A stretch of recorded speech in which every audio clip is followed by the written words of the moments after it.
All right, well, I am finally ready to come forward and talk about the firing of Jim Tressel and the seeming implosion of the Ohio State University football program. Now, I've had some really mixed feelings about this. As you know, I really supported the Vest, and I've always been a huge Jim Tressel supporter. I think he's a great guy. He's done amazing things for kids and people who have been in his program, even people that have left his program that have had problems, like Maurice Clarett. Kid who was a total washout and a failure, wound up doing some prison time. He's out. He's now playing the Canadian Football League, and who's helped him out? Jim Tressel.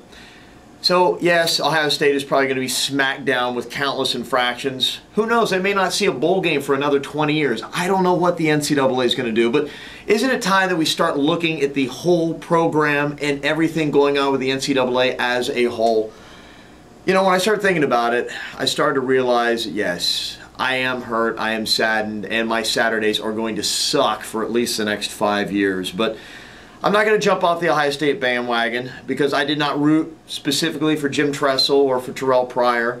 When I was a kid and my dad first took me to the shoe and hoisted me up over those iron bars, it was for an Indiana football game. So I will always be an Ohio State fan. I will always bleed scarlet and gray. But I am definitely saddened, and I'm angered by the NCAA. I mean, at what point is somebody going to blow the whistle on them? I just want to ask you this. Was there a crime committed with any of those NCAA fractions? No, there was not.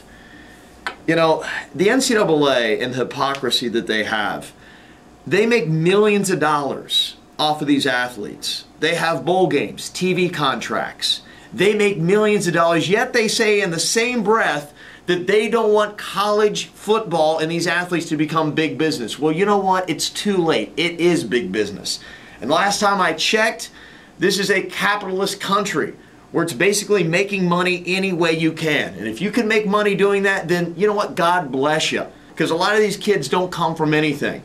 So let's look exactly at what's happened with this whole thing. The NCAA comes up, they get rid of Jim Tressel, Terrell Pryor is gone. But let's look at this from the perspective of a life perspective and not an NCAA perspective. Is the life of Terrell Pryor going to be better because he's now foregoing his senior year and going to try to make it in the Canadian Football League? Probably not. The life of Jim Tressel, a man who's dedicated 25 plus years of his life to mentoring kids and being a fantastic and amazing football coach. Is it fair to just cast his life aside?